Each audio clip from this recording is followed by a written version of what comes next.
Kleenex commercials. Not for you. You know that Kleenex commercial where they blow their nose and it's a horn that blows through the other side of the tissue? Yeah, that's you. Like, let me get that off of you. Let me get that off. We need some sound effects for that one. Yeah. That's a fact. All right, cool. Now, all right, we ready now. We warmed up? We all good? We all good, man. Hold on. I need to bring up some shit that I'm not going to pay no attention to. All right. We can still start, though. I got... Yo, Ant, you ready? I'm ready, bro. All right. And the 1. And the 2. And the... Uh-huh. Yo. Uh-huh. Check it. Uh-huh. Ladies and gentlemen. Uh-huh. Listeners are all around the world. All around the world. Why you look at me all crazy? That was your cue. No, he's supposed to go yeah. And he said, Worst intro of all time. Damn. Yeah. We the UnCelebz. The UnCelebz. Thank you for joining us, man. This is episode 85. All right. I'm Sean Solo. Anthony, a.k.a. Nostalgic. This is Steffi Nomadic Goddess. It's Dre on motherfucking drums. And it's the first episode of the year, man. Yo, I've been waiting for this fucking interview to happen. Right? Only took 84 episodes. Yo, I mean, like, I wrote this intro down like a year and a half ago. Really? Yeah, like this is it right here. Damn, I feel... Hold on. I got it. Shaking the cords loose. Okay, it's cool. So this is gonna be a big one, right? Ladies and gentlemen, tonight we bring you our very first interview. Our guest tonight possessed an intellect like no other. With his ability to bless social media daily with his wisdom and awareness of various cultures. Now you could say he's one of the very few that bridges the gap between the older and younger generation, all while conveying his messages through the perfect blend of spoken word and trap music.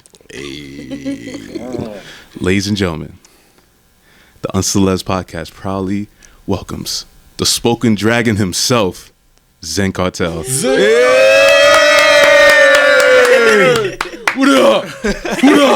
Mama, we made it. Anything is possible. I did that a year and a half ago. I had to switch it up, though. But I'm honored by that intro. No, I'm serious, bro. Like, he was like, me. And the thing about it is that that's all true. I try to bridge the gap between the older generation and the young generation through spoken word and trap music. Right. Even though I didn't even do a trap song. Oh, yeah, I did. My bad. Yeah, you did. I forgot. Yeah, that was back in the day. Do so much shit, you forget how much we do. No, I haven't recorded anything. That's why I haven't, I'm just like, all right, maybe it's time to start doing that. 2020. That's the year. Like, I seen the performances. That intro get a lit.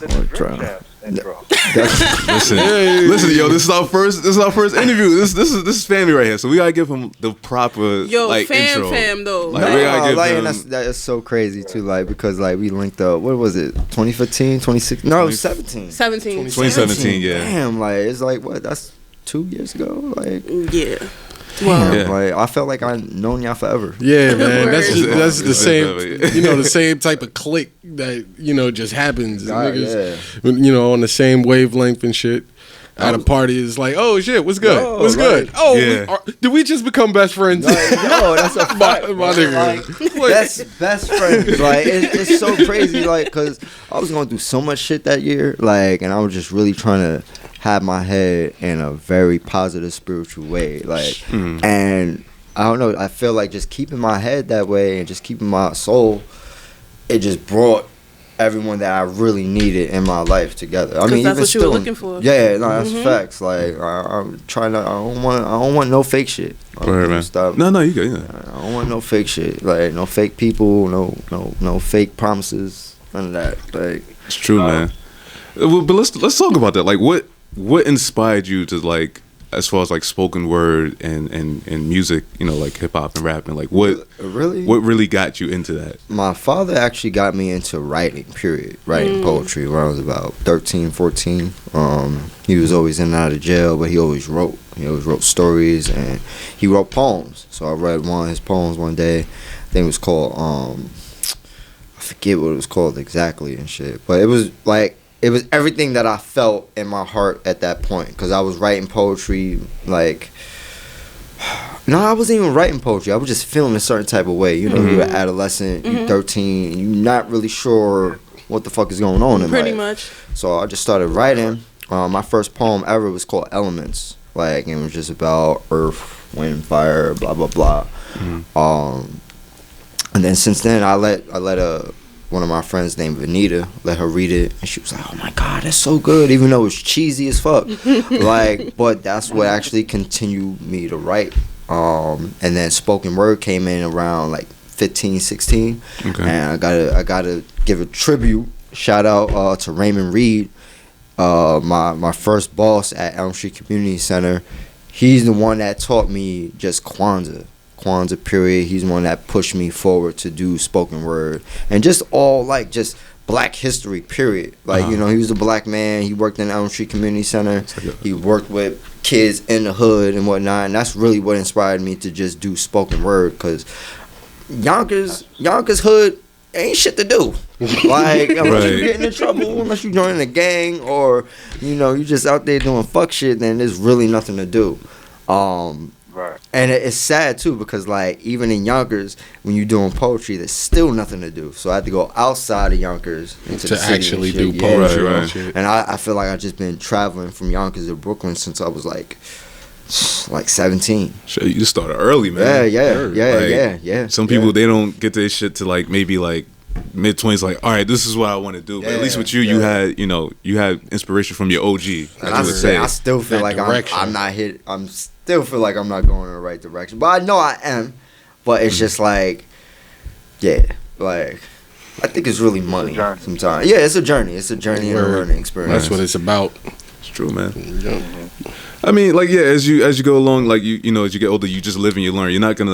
You don't become born into this world just knowing everything, not knowing like what you want to do. So you have to, as in your case, like you growing up in Yonkers, it's kind of like it gave you like the trials and tribulations. And not only that, like I had to really like own my craft. Like it's being a poet in New York is hard, because you got so many people. You have spoken word artists. You have a poetry community in New York, but it sucks. Like they only really want the people they fuck with. Like, it's clicky. When I go on stage, y'all fuck with me. When I go on stage, a lot of people fuck with me. But as far as like poetry community, like Nuyorican, I was just about to ask about that. Okay, I can't go to Nuyorican.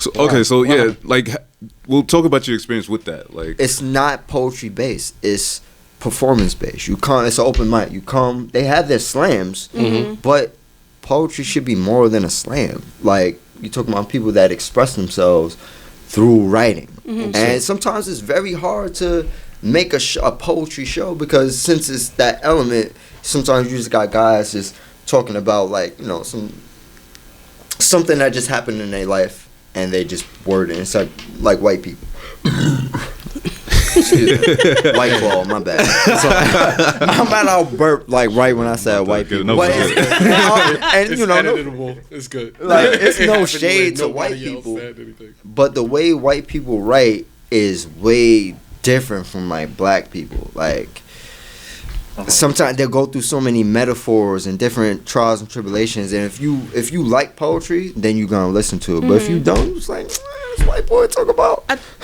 I think that boils down to like people's different experiences. It's gonna come out different. Yeah, exactly. So because you got people that really love stuff like that. Like, who was it?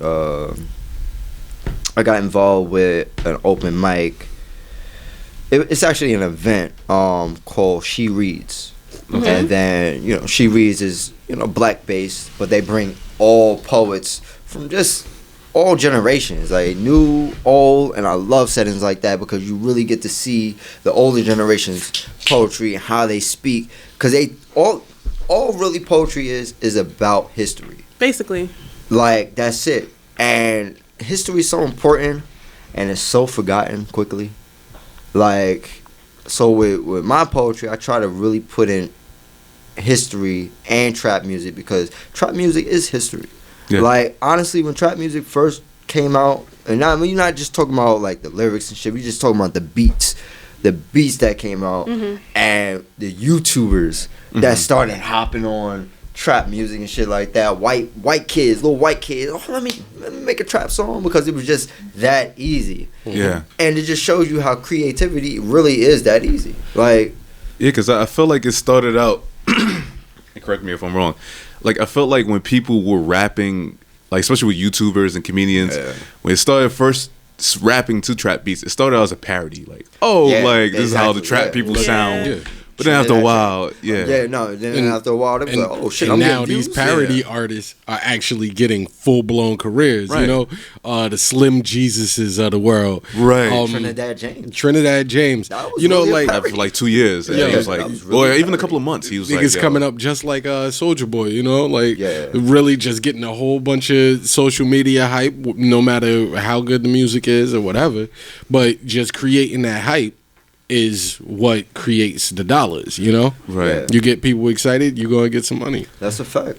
Like, that's a fact. If you can market it right, then, you know, they're going to keep you. They're going to keep paying you. Right. And I want your perspective on this, right? Because I can say the only person besides you, the only person I can see who tried that motive to get do a conscious message through trap music was Lupe.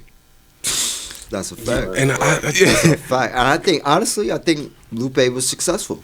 Right. Because there's people in the hood that I talk to, and I'm like, yo, Lupe is the GOAT. Like, there's people that listen to, what was his last album? Tanjo Youth? Tetsuo and Tetsuo Youth, yeah. Like, there's people that tell me that album. I didn't even listen to it. I was a big Lupe fan. I was a very big Lupe fan. But after a certain, I couldn't listen to the album. I mean, it was with Lupe. My issue with Lupe was more or less that it's like he made the cool, and now it's hard to top that shit. It's like now, like it's hard to listen to that. I fell asleep. The Cool or Food and Liquor? I went to the Food and Liquor was great. Food and Liquor was the great. Cool was the a classic. Cool was the classic. Yeah. I went to sleep to that album every night. Yeah. Like at one point. So it's just like tonight. And then when he came out with Lasers, and then Lasers it was a commercial album. Well, right. Yeah. So I wanted to ask you about that album, because I feel like that was the album where it was like, okay, I'm gonna use these mainstream hits. That's what these poppy that was tracks. going to be my question. The Lupe that I listened to wasn't really closely related to trap. Right. So yeah. Same. You were saying the Lasers album? Like, I'm a fan of Food and Liquor, the Cool, but then when he really was trying to get his message out, because nobody was really. People were listening to Lupe, but not like on the mainstream kind of level. He had like a little run. He didn't get more mainstream than like Superstar, right at that point. But with the Lasers, it's more like, okay, I'm gonna use song. these beats and like I'm gonna convey this message that's kind of like become more conscious and woke. So and B.O.B. was like that too. But B.O.B. I mean, wait, hard. I'm lying. That one Lupe song, Deliver. I don't know. I fuck with that one. I don't know that. Peace Man come to live around here no more. Oh yeah. Too much dope. I like too many niggas on the Bad poach. Bitch. That song Bad Bitch that he did. I don't know how it go. I don't remember that. Oh, Bitch Bad. That's all it was. It wasn't Bitch Bad. Okay. Yeah. Bad. My bad. Yeah, I forgot how it goes. It sounds Bitch Bad. Lady Good. Woman Better. Something. Yeah. Oh, I forget. Yeah. I mean, let's say like that's it's weird. a fine I wish line, Lupe man. was still making music. he could if he wanted to. Nah, I think he would have that kind of fan base. I don't think he has the motivation for it anymore. Like he went through a whole lot through his career. Like Lupe went a whole lot of bullshit through his career, and it was on the low too. That's the funny part. It was just like a record, like him and B.O.B. was going through some record label shit. Yeah, and B.O.B. don't fuck with nothing. That's the thing. Like B.O.B. just kind of like I'm out. Just wear Yeah. But I mean, he was heavy on that Illuminati shit too. Like like with Lupe, it's real bad because that's messing with mine. Oh shit! You didn't really hear. Say something. Yo. Okay, cool.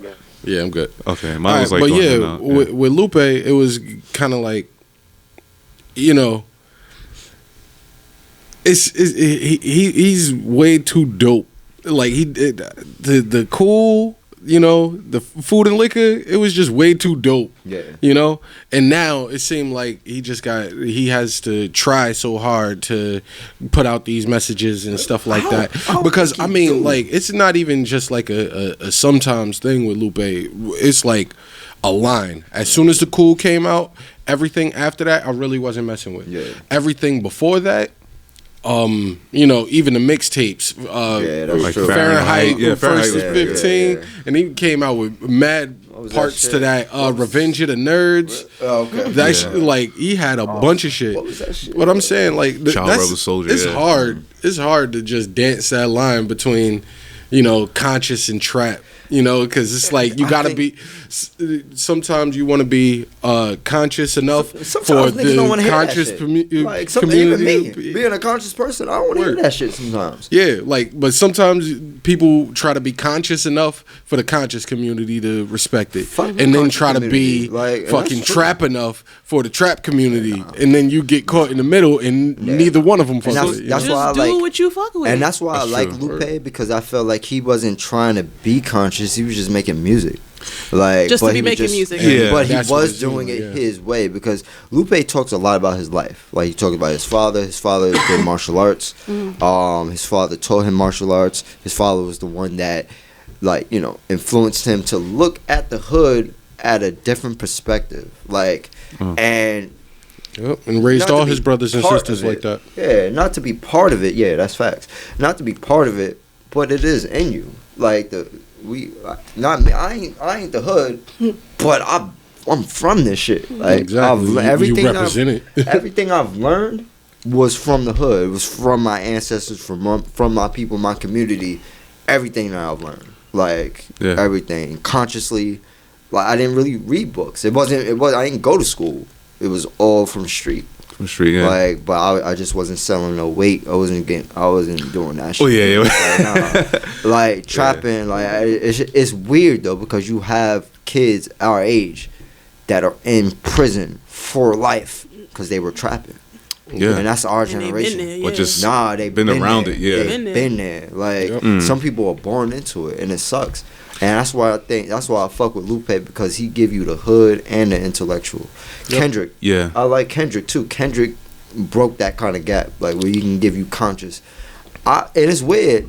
I never saw Kanye as conscious, and He's more. Kanye. I think he's more religious. Kanye. He's more He's- religious and that- realistic. That nigga is the nigga from Don't Be a Menace in the Hood while drinking your juice in the hood. He that nigga. Like, After yo, Condi or something like that. yo, man, what He that nigga. you sitting here with a white woman? It's like, man, I'm just trying to do God to the damn, white he woman got- what the white man has been doing to the black man for 400 years. Yeah. What's that? Fuck him. Oh, he cold. Oh, he cold.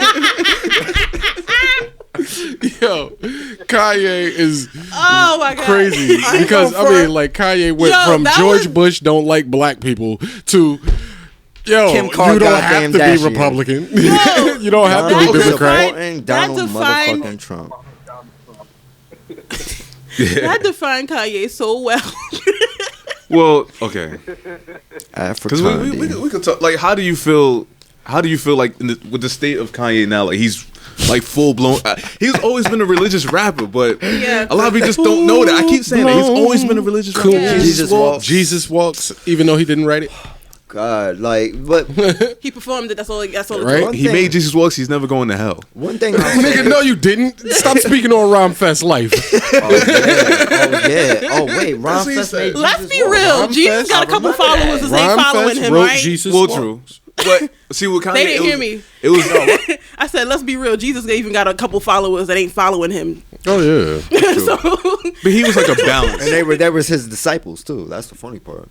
but anyway, Right, he was like a religious rapper, but he had his flaws. Like, you think of like Flashing Lights, you know, you think of That was alright. the birthday song, you know what I I mean? don't know that Like song. with 2 Chainz, all of one from I don't fuck oh, he with you. wasn't that. Okay. easy. Oh, the one that they did, and they did a video in Yonkers. All I want. That was in Yonkers? Yup, that was Yonkers. Wow. See, but it's funny because it's like last year Kanye was I don't give a fuck, just want a quick fuck. I don't give a fuck. Just want a quick fuck. And then now he's talking to Kim Kardashian like, I don't think you should be wearing it. That's not very becoming if you want to be my wife. First of all, I'm already your wife. Honestly, Yo, I'm not gonna lie though. I'm already not your gonna wife. lie. Go ahead, Ant. He what? He contradicts himself all the time. Oh, do you think the he's gonna time. contradict himself again? Because I think this is the happiest I've seen Kanye. It's not that Kanye is contradicting himself. The world is contradicting contracts. Wait. The world elaborate is on that. contradicting contracts. So, me personally, I feel like niggas is contracted not to say shit. Either that Of course. or contracted to do shit. So, this whole ploy with Kanye and Kim, y'all rich enough. Go get a divorce. I'm dead ass. Like, I really be feeling like these niggas is contracted to do that. Nah. Because you got 4 motherfucking kids. I didn't even know Kanye had 4 kids with Kim Kardashian. I'm like, damn, Northwest, that was quick. East. No, Northwest, Saint. East, West, Saint. I'm joking. Like Nah, the baby, I didn't even know that. and the babies look quick. They look happy. Like No, the babies are good. They taking care of their kids. I'm not gonna say nothing about their children, yeah. but I didn't know that their last child was their last child. Like, I did not know that baby she was was born. pregnant. Yeah. No. Yeah. Kim ain't, no. Best believe Kim ain't getting pregnant no more. Them surrogates. That first pregnancy did her dirty. Like, and everybody did her dirty after that. Telling, like, all them outfits she tried to do, yeah. she's not getting pregnant anymore. So they can have about 10 kids if they want to, because they can pay surrogates. So, I mean, why not? Like you said, you got the money to do it. Hey, man, like, happy wife, happy life. You know what I mean? Like, it's... He can Yo, That's that it. shit, But like my the nigga, thing, that shit the is thing like that irks me about like their whole relationship is that this dude was really like lost and so crushed from his last relationship that we got 808 heartbreak. Yeah, and then he go from then from Amber Rose he goes to Kim Kardashian, he's bragging about fucking Ray J sex tape with her. And shit, and now all of this depression and stuff like that. About Ray J. What about Nick motherfucking Cannon? That was clearly with Kim Kardashian while he was with Mariah. It had to be the time. I mean, but Nick Cannon be everywhere. I ain't hearing nowhere. I sit there and check the tickets, nigga. I check the receipts. I look at timelines. Oh, nigga, you was married here. Ray J had sex with Kim Kardashian here. When you was with her, you go on Vlad TV. You was like, oh yeah, I was with Kim Kardashian before Ray J and some other nigga. He made that purchase on a different credit card. You also I'm just saying. You also have to remember Kim. Although she wasn't famous. No, she was famous. Around. Oh no, she was definitely in that celebrity circuit. She was around for a long time, busting niggas. Like, she was around for Reggie Bush, and then before that, Reggie Bush. All right, but this okay. And then her father was also connected with what's that lawyer name? Oh yeah. Oh OJ. The one that got Johnny Cochran. Johnny Cochran. Yeah. And shit like that. Her father was a lawyer, so that's really why. Yeah, Robert Kardashian. Robert Carr. Like, yeah, like that's why they got so much money. But then again, it's like the mother came from money. I'm pretty sure. But then their stepfather had money. Then they fused with the Jenners. Like, exactly. You got so it's like that nigga chick. That's still fucking chicks. Listen, don't talk about Kanye's father/mother-in-law, okay? Like, did you ever see Kanye's face when he popped up in the reality show? The only thing that I saw was what was it? He was embarrassed. What the fuck was it? I forgot. What I think it was Nick Cannon or something like that. Yeah, it was Nick Cannon. Mm-hmm. So he had an interview with Vlad. Like, I love interviews because niggas don't mind talking about shit. No. Like, yeah, it is like this. Like, but I'm talking about viral interviews. Like Vlad, that shit go viral. It's about to go viral. Like, Keep saying shit about Kendall, about Jenner, about the other Jenner. So like, fucking Nick was like, he said something. He was like, oh yeah. You about to see something happen. And then the next moment, motherfucking what's the nigga name? Bruce became Caitlyn. Like, oh wow. So yeah, So so it's just like these niggas talk. These niggas is in the circuit. Kanye he acting crazy and shit like that for the media. Like yeah, and that's what contracted him with that. That's why I say he contracted. To do it's that always shit. when something's about to come out. When you contracted, these niggas' jobs is to find the loophole. Look at motherfucking Frank Ocean. This nigga is balling now. Oh yeah, that nigga. Oh, he is the king. Wait. He is the king of everything right now. Blonde. Okay, so you ain't heard about Blonde? So who knows most of the information? I don't know all the information. I can go for it. Okay, please. Okay, so long story short, Frank Ocean wanted to get out of his deal, but he had one more project that had to be done. One more project. This nigga built a staircase to heaven. He literally, this project, of course, the label wanted it to be an audio project that can be released and sold and shit. But no, instead he has Apple TV Live. Wait, hold on. Let's get it twisted. Let's get it straight. They didn't specifically say, "Oh, this has to be audio." They didn't. That's not in the contract. But they expect that's what they wanted. Project. Okay. The project that they got. Leganese. The word has to be bond. That's what it is, bro. That's what it is. Leganese. You gotta speak in that language. So now, this project that he chooses to do, he just sets up a camera like the one that we have here. He's in an empty room and he just starts building a staircase to heaven. Wait, what? To heaven. I mean, the staircase just went as high as the ceiling. Like, nigga, that shit is to heaven, nigga. Yeah, like that nigga in heaven right now, bro. Either way, a bunch of people tuned in. It was a big live event and everything, and all of that on iTunes. And it was on iTunes. That's when he was supposed to produce the album. On iTunes. And he completed his contract. That's how he did it. No. And then right after that, he drops his own album that blew the fuck up. Blonde. No, I heard about Blonde. I ain't hear about that. See, and that's the thing because this is the project that they thought that they was going to get out of him, and he was like, "No, I got something." And then he dyed his hair green. Take stairs. Take the stairs. He was wearing like green hair dye on the album, right? Mm-hmm. You said what?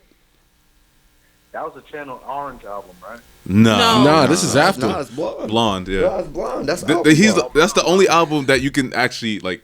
It's his face. You know, all his other albums is because just like that's his album. He owns all the rights to that album. Nobody can't touch him with that. All the money that he made off that album is his. He had to give it to. He had to break off Sony. He had to break off Apple. The only thing he had to break off money to was that staircase to heaven shit. Yep. Home Depot. Let me ask y'all this, right? Let me ask y'all this. Being that he's out of his deal now, so he's free to do whatever. Do you feel that he should be more consistent with the music now because he's out of his deal? He can do whatever the fuck he wants. Okay, just my opinion.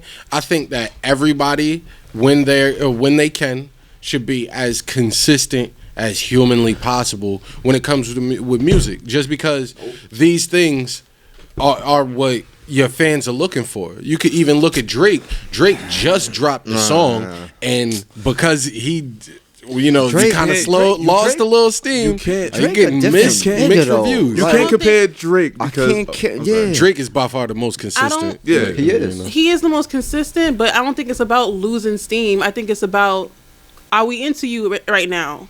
It's like, it's not about that because how long was it between Blonde and Channel Orange? How many years was it? And everybody was still, yo, Frank, we ain't playing with you with the album. Because they're still doing that now. But that's the thing. But this is the thing, though, is that Frank Ocean been making music since Odd Future. There's a point, especially with musical artists, they get tired, bro. They don't want to sit there and keep completing contract. No, that's fine. You get $1 million deal, and the only thing you getting is 30,000 out of this shit. That's absolutely fine. What he did, I don't fault him for what he did at all. What I'm saying about Drake is we might be sick of his ass now. Now with Drake, I can't be sick of Drake. No, see, this is the thing about Drake. I said we might be. Well, some people. So no, I'm sick of Drake. Not really. I just don't like. The thing about Drake is already solidified. Like he had the perfect run somehow because like he was with Young Money. he was young with Young Money, but he didn't stay with Young Money like Nicki Minaj. Well, because look who mentored him. He's trying to get the same. He's trying to get the same run as Wayne. Lil Wayne, Baby. Lil Wayne, I wouldn't say mentored him. Little Wayne opened the doors for him. He said in an interview. Yeah. In a way, you know, when it comes to when it comes to that consistency, making music. When it comes to that consistency, Wayne is like one of the biggest pioneers of that, because that consistency is what created the huge buzz for Wayne. Yep. And that viral buzz is what sold Carter 3 out the fucking, you know, before it even hit the shelves, that shit was sold out, you know? Like, so when you compare that to somebody like Frank Ocean, and all respect to him, but all of his fans been dying for more music of him. I'm not the biggest Frank Ocean fan, but I know that if you what's the album? The Lonnie Bro collection. Yeah. The Lonnie Bro collection, that shit got like 45 songs. Yeah, that's what made me really get into it, just in alphabetical order. And then you got Train on Orange, which came out not too long after that. But since then, you got, you know, a project here, a song here, a couple features here. You know, you don't really get too much craziness. Yeah, it's weird because I don't really listen to Frank Ocean, but I definitely listen to what's happening in the music industry. It's like Trippie Redd. Trippie Redd makes album after album, mixtape after mixtape, and it's just like I feel like right now, since he's young, he can do that. Like, of course. But it's weird, like with Frank Ocean, with Drake. Drake can stop making music, to be honest. He could. He has such a big catalog already, but since Drake is so versatile, he's not gonna stop. He will. He owns the game. He will. He will be in the Mount Rushmore of. Let me tell you who the people I think who had a crazy run is Drake. It's 50. It's definitely. Wayne. Wayne. It's Kanye. And Kanye, I'm gonna say Drake. No, I said Drake already. Oh, okay. That was a Jigga. I was gonna say Jay. I was gonna say Jay, but Jay don't really make music no more. And that's what I'm talking about. The consistency. Nah, he does. You know, the consistency that Jay had. Every single year he was dropping another project. Yeah, you know, and that's like. And he never he got with the generation too. He didn't sit there and be like, oh well, I ain't who fuck Drake? With these niggas. Nah, Jay. Yeah. No, yeah. Jay was ahead of his time, man. Yeah, and on top of that, he did, you know, if there's a specific sound that's all over the radio, Jay does know how to capture that sound like him. You know? Up a flow a couple times too on a public track. And I'm just like, wow. I've never seen a bad feature from Jay. You know, a bad feature. I never heard a bad feature. Let's be honest. Bad feature, but I feel like you're gonna get something that's like, you could have did a little bit better on that. Not features. I don't hear that. I hear certain Jay songs that I'm like, okay, no. You can't go wrong with just you spitting real shit. Like you're rapping about real shit. Like the whole 444 album, he couldn't go wrong. I'm not gonna. Let's say that Jay can't go wrong because I'm not you could be rapping about other things and conscious shit and still be garbage. Like, shout out to fucking Immortal Technique. That nigga cannot make a song. He can spit his ass off. But he cannot make a song. We're not gonna talk about this again, man. No. Oh yeah, I'm sorry. Hold on. No. Let's talk about that topic because there is a difference between making a song and just rapping, my nigga. That's fact. Right. Look at battle rappers. Everybody says battle rappers they can't make no music, they and really then once can't though. But that's not fact. But why is that? Because no. Why is that? Yeah. But see, look at the era. The era of battle rap was. Like Smack DVD rap, that was like early 2000s going into. Now I'm not gonna sit there and talk about 2010 battle rap. That's a complete different era of battle rap. These niggas is really rapping. You don't even know what the fuck they saying unless you really analyze and they breaking down words, doing schemes. Now when they get into their music, unless you're into battle rap fans and shit like that, then you're not really gonna fuck with their music. Well, Sue Surf can make a song. He made a whole album. I heard one of Sue Surf's mixtapes. That shit was dope. I even heard some Shotgun Suge shit that was pretty dope to me too. But these guys can make music now, but I feel like it was because of trap. I like the reason why I feel like battle rappers still can't make music is because it's a totally different muscle. Yeah, it is. It's a totally different muscle. Facts. If you If comparing a sprinter to a marathon runner, or even a sprinter compared to a parkour player, runner. It's like to get into the studio and hear a beat and be like, yo, that shit's fire. All right, I should hop on it like this. I should flow like this. I should do like that. A lot of time these battle rappers get into the studio and they try these things. They try to rap like that and it don't work. Like, perfect example, Reed Dollars. No. See, my this is why God. I would Reed not, Dollars, no. when he was 14, I would 15, not put, 16. I would not that put nigga was Reed a Dollars, beast. Yeah. He was a beast. When I was in high school, he was a beast. Nah, he's still a beast. What? Nah, Battle rap? Battle rap? Hell yeah. He just had a battle with. Nah, I'm my sorry. nigga. Nah, he was bro. garbage last time I seen him. Last time? What was that battle? Hot Dookie. His first battle against John the Don, I didn't even think it was that bad. I thought it was alright, but I think niggas was like, But his next battle, I forgot who he battled. That was pretty good. That was a good battle. That was a good battle. I mean, I get it though.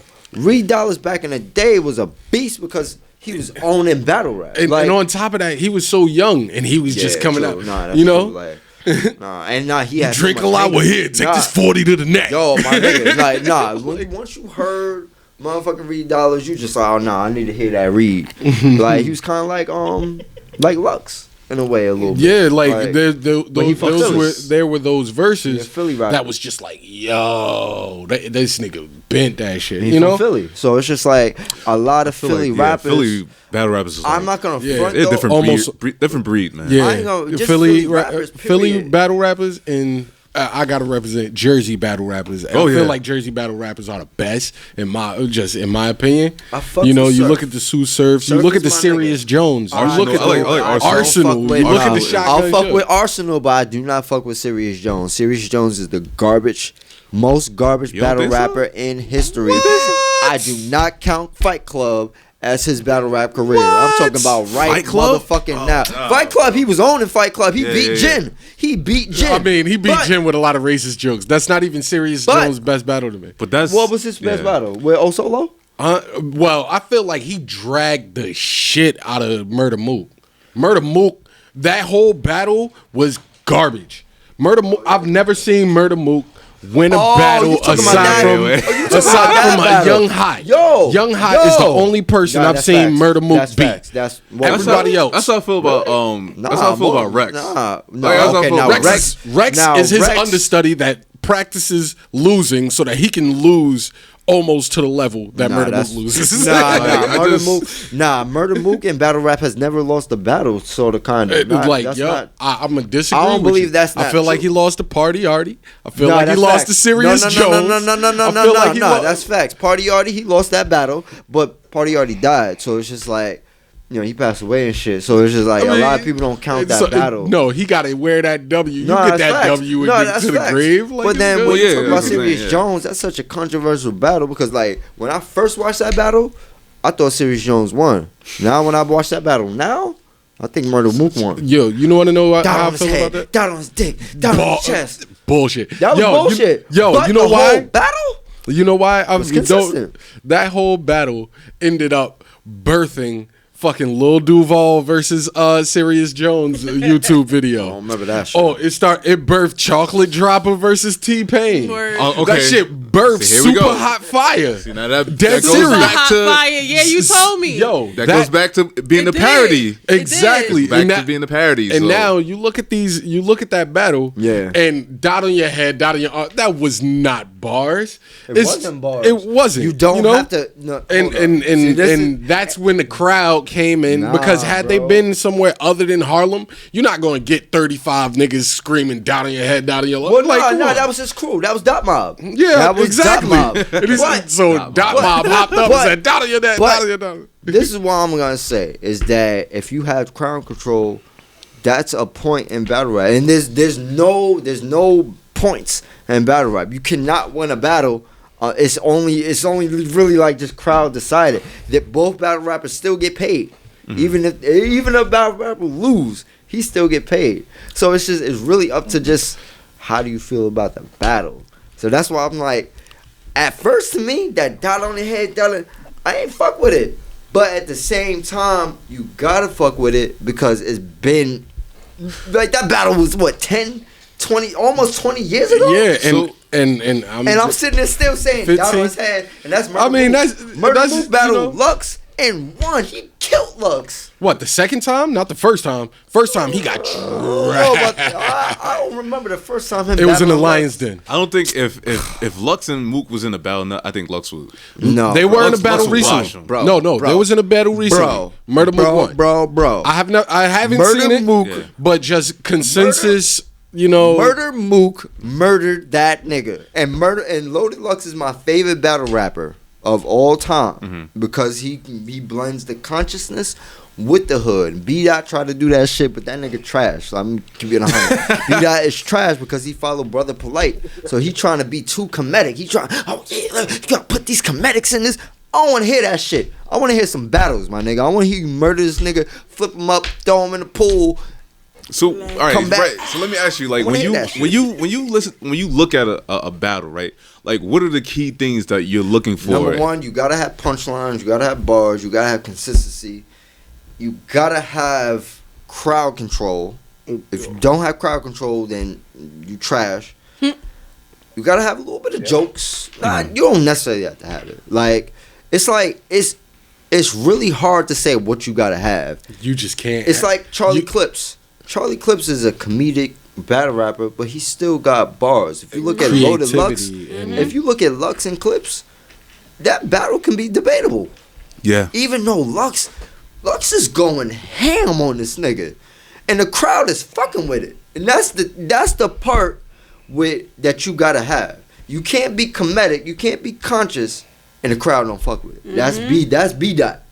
He be Africa, blah blah blah. Niggas don't want to hear that shit. Lux, he'll give you some conscious hood shit. That's what they want to hear because that's the real. That comedic shit, I mean, it's real. But as far as battle rap, it's like music. Like, you gotta know your environment. You can't sit there and give motherfucking conscious shit in a battle and expect niggas to learn. They're not gonna look that shit up unless they already know it. That's why Lux dominates because he can give you the conscious in the hood at the same time. It's all about your packaging. Well, it's weird. Yeah, the only person I've seen has done that was Loaded Lux, where he was like in the suit and like. But we can easily. I don't know if y'all agree with this.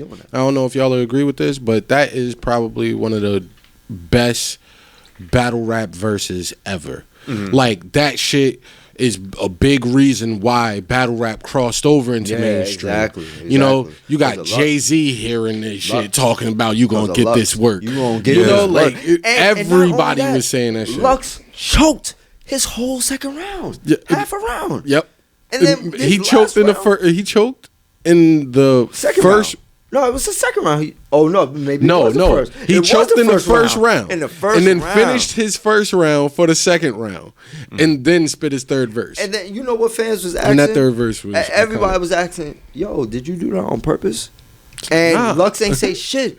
Lux ain't saying he was just I'm gonna leave that as a mystery. Of course not. You're gonna leave him talking because they're gonna talk about that regardless, bro. That's how you got it. That's how you win a battle. That's how you know you a battle rapper. When you choke on stage and niggas is really giving you excuses. Oh, did you do that on purpose? You know damn well he ain't do that on purpose. What did you say? You said. Wait. Say that again. Say that again. What part? Oh, I said, that's how you know like you're a great battle rapper. When you can sit there and choke one round. And then the second round, people are like giving you excuses, like oh did you? And that's what it's about, and that's the thing. That's why battle rap has transferred from just being a one room event where it was just a crowd there, and only the people that there can actually have an opinion on it. To now, it's all over the internet, so. Yeah. Yeah, you might have choked right here. You might have slipped up right here, but that doesn't. That doesn't deny the fact that you murdered this whole shit. Let's not talk about Cassidy. We're talking about good battle rap. No, wait a minute. Wait a minute. Cassidy, bro. Wait a minute. No, Cassidy got paid. I think it was $200,000 to battle Disaster. and that battle was a disaster. Wait, which one? The first battle or the second battle? Both of them was disaster because the first one did not even happen because he was on film or TV and the crowd wasn't fucking with it, so they stopped the whole round. So they had to go to another event the next day. They did the whole event the next day and they battled again. And to me, I felt like Cassidy won, but no. He did. Yeah, Cassidy won. But against Disaster? But yeah. But by default. I didn't see it. By default, man. Like, he won by default because Disaster was just hella trash and he got paid like $60,000 for that shit. Now, mind you, at the time, they was like, yo, he was saying, yo, send BattleRap, like, send your guy. Send the guy that your go-to guy, I'll battle him. Send Disaster. He's like the top guy. Disaster was literally... He was the top. Disaster was not the top nigga at that time. He was falling off crazy. Look, when it comes to they just wanted to give that nigga money. People that like Disaster, exactly. Disaster is like Disaster is one of those. Disaster, and I hate to say it like this, but he's basically like a white battle rapper, like an Iron Solomon type of guy. Nah. You know, because I feel like Iron Solomon is dope too. It's like, yo, you have to rely so much on fucking like rhyme schemes and bars that most people ain't gonna relate to. So what? So what I will say about him, Eminem all the time. No, exactly. That's what I was just about to compare him to. I will say that Soul Khan. There you go. Is he was a a more beast. better example than Iron Solomon because at least Iron Solomon was on URL. Like, at least he was on Smack. Yeah. Like, not Disaster got on Smack one time. Soul Khan, he was on Grind Time. Yeah. So, like, Disaster is a grind time rapper. He ain't a hood rapper. He's definitely like a very aggressive, like. So, like, he was hood when he hooked Math. No, he wasn't. No, he wasn't. That was pussy shit. That was pussy shit because honestly, like, the only reason why he hooked Math on camera is because of Grape Street. What? Right? Grape Street put him up to it. Well, because Math had punched Serious Jones. Serious Jones was tight about it. I'll tell you. I know what really happened. Episode, I know exactly what really happened to it. After the episode, we'll get into it because we kind of, okay, all right, my bad. But, all right. Yeah, next episode. Yeah, or in between. Yeah, in between. Okay. But okay, so before we wrap up, I do have a question for you. Yeah. All right, so somebody loves poetry, wants to get into poetry. How would you tell them to go for it? Like, what do you think? Once they've written their first poem, what do you think that they should do? Keep writing. Write something that really speaks to your heart and that you can memorize. Something, because you want to memorize just in case you want to do a performance. Memorize it. Have it in your heart, because when you have it in your heart, it's going to come out better. Passionately. Yeah. You don't have to sit there and even think about the words. Like, it just comes out. You feel it. It's weird. Right. if you could describe, like, your first time actually performing on stage, like, give us the rundown on that. Damn, bro. It was... Nah, I wasn't even nervous. I really wasn't even nervous. Like, first time performing on stage, damn, I can't really... The only time I remember was when I fucked up on stage. Okay. And it was at an event. It was at a Juneteenth event. And it was in, what is it? Something park. I forget what park that was. But it was in Yonkers. Very big crowd, massive crowd, like, and I'm saying my poem, and at some point I just choked. I couldn't remember the words. Like, it was so fucking, it was annoying. But that's what made me want to do it more, because I saw that crowd, and I'm just like, and everybody was like, "Oh no, your poem was good." Like, I ain't finished. Like, you ain't even hear the shit. Like, know what I mean? So now it's just you got like something that you need to work on, something facts. that you need like, to polish. I was probably like 16 when that happened, 17. Right. Yeah. And it just made me want to go harder. Like, unfortunately, I never got a crowd that big again, but it's just like, I can still. There's room for it. Exactly. It definitely is room for it. Like, that's why, everybody has their fan base. Whether it be 1 million, whether it be like, 1,000 or like 50,000. That's just what I want, motherfuckers. That's just like, okay, let me just listen to this, like whatnot. And if I can motivate people to do poetry, whatnot, then yeah, go ahead. Like, speak what's in your heart. Speak about your history, because a lot of people, we don't speak about our stories, and you never know how your story is gonna help motivate the next person. Like, I was hit by 4 cars, literally, like within a span of a year, year, 2 years, and it was all spiritual. It was all, everybody asked me, "Oh, you get your money?" I don't give a fuck about money. I give a fuck about my life. Like, now I care about money because, like, I'm living. I'm living. Here now, yeah. But at the same time, I had to understand that, no, I gotta appreciate life first before I can sit there and appreciate money. Because money's gonna come. It come and it go. But you gotta be smart with your money. You gotta know how to invest in shit. Okay. So it's just like, all right, let me fall back, appreciate life, and also invest my money in the right places so I can get, I can speak to the right people. Like, pretty much. I got 2 questions for you, bro. Thank you. Yeah, go ahead. I got 2 questions. First question is, what would be some encouraging words for other poets who, like, have their first or second, performance and they choke, or maybe it's not even their first, maybe it's their 10th performance, and they, choke on their words and they, kind of lose the momentum and confidence to perform again. What would be some encouraging words for that? Take your time. Take your time. Like, don't rush it. Don't force yourself. You gonna feel it. You gonna feel that, damn, like, I should have did this, I should have did that. Even if you have a good performance, you gonna feel that. You just like, damn, I should have did this, should have that. Just keep working and just move forward. Like, cause you're a creator. You're always gonna make another poem, and that poem is gonna be way different from the last poem. You never know how it's gonna be different from the last poem. Just keep doing it. Stay consistent. Like, that's really the secret. Consistency. Like, if you read what was it, Napoleon Hill, Think to Grow Rich. Honestly, they talk about the secret all the time.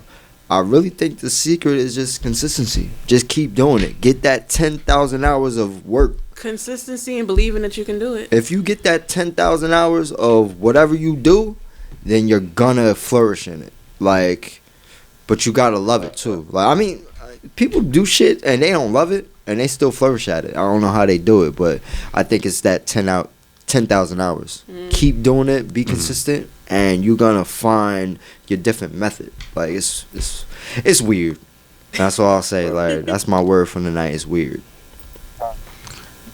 And my second question to you, bro, is, who are your inspirations? Like, who inspires you to?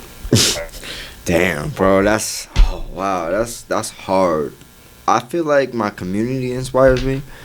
Point blank period. My ancestors, Martin Luther King, Malcolm X, because they went through a hell of a lot of bullshit in order to get to where we was at now. So when I write, like, I always have the inspiration of my people, and like the younger generation to move forward, because a lot of the younger generation don't know that they can be creative and expressive. They do know, like, because they got hip hop, but it's just like a lot of times our kids, like, they watch so many people so much, them being themselves and being creative, that they forget, nah, nigga, you can be creative too.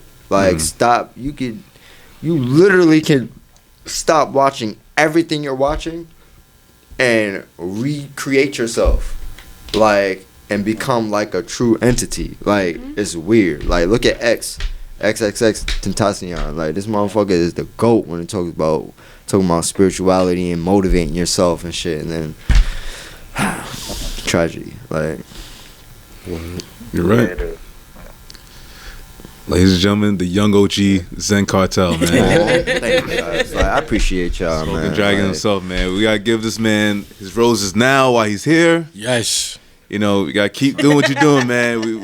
Real shit though. Real shit. Bro. And it's weird because, like, I've just been so unmotivated to do poetry.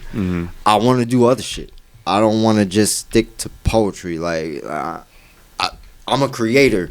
So it's just like the poetry don't translate as That's why I want to do music. But I already know once I do music, I want to do visuals. And once I do visuals, I don't know what else. That's what happens. Mind, man. This is a podcast full of slashes. Yeah. We are slashes. Yeah. You know, Yeah. we're podcasters / rappers / entrepreneurs / crochet artists / poets. Gamers. Yeah, exactly. Like that's our crowd. And that's why I fuck with the UnCelebz, because you guys really hit every topic for me. When I first listened to a broadcast, like I hit hip hop, video games, politics. That's our world, bro. Like that's what we into, bro. We are part of the blurred culture. Word. Blurred culture, yeah. That defines all of us. And it's like like, blurred. and it's so We like millennials. We like Biggie, we like Tupac, but we also like Naruto. Shit wrong with that. Like, Exactly. there's so many people that love that combination. It's just like we don't see it every day on TV. Not even on fucking like Charlemagne and them. Like, I'm talking about no fucking anime and nothing like that. No. They media trained, man. They have to weird, say like, whatever the person's like. You gotta talk about that. And it's weird. I got a Charlemagne, question like, a bit. that I'm going to ask after the episode. Once the episode is over, you know, that we could throw up on IG real quick. So go ahead. We'll talk about that later. Yeah. So we'll close out this episode, man. This is episode 85. 85. Mambo 85. UnCelebz making history. Mambo 85. Yo, so what's gonna be the last Mambo? 95? 405. Yeah, every time there's a 5. There's a 5. Every time it's a 5. There's a 5. Man. We're going to restart. We're going to say Mambo and 5. Mambo and 5. Okay. Exactly. I'm looking at our bank accounts like 995. 95. If my paycheck don't got a 5 on it, I don't even want it. That's true. Give it here. 1,005. Wait, 1,000. Hold up. I'll take that. 1,004. Oh no, I'll take that. I just want the 5. You take the extra stack. Just bring it home with you. I got 5. That shit is just a on distraction. It. Yeah, that's a fact. But yo, man, I want to thank everybody for rocking with us, listening to us, man. You can check us on YouTube, Instagram, Facebook, Spotify, iTunes, Anchor. This episode is sponsored by Anchor. Just in case you didn't know, man. Shout out Anchor, good looking. Hold you down. I hear that. Yeah, man. So, and thanks again for Xien Khartell, man. Once again for kicking it with us, rocking with us, Thank man. you for having me on the show. You're welcome anytime, man. You know what I mean? Yeah, man. All right, I'm Sean Solo. I'm Anthony, a.k.a. This is Steffi, Nomadic Goddess. This is Dre on motherfucking drums. And we out. See you next week.